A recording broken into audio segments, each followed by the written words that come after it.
Jedne noći hladne, zima kad je bila, Srpkinja je majka čekala svog sina. Čekala je sina, molila se Bogu, s košara da dođe, donese slobodu, a umesto njega pismo joj je stiglo od sina junaka i na noge diglo. S ovog boja, majko, povratka mi nema, ko košare čuva, zna da zlo se sprema.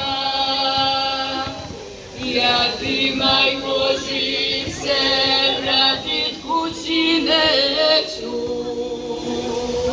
i sad već u crkvi zapali mi sveću,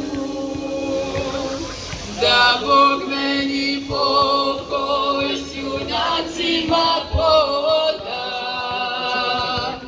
Skupom cenom, majko, plaća se sloboda,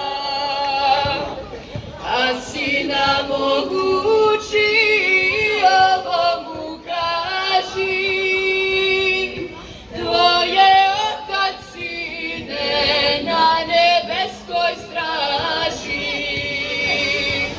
Tamo gde je Lazar svoju glavu dao, na kosmetu svetom i tata je pao,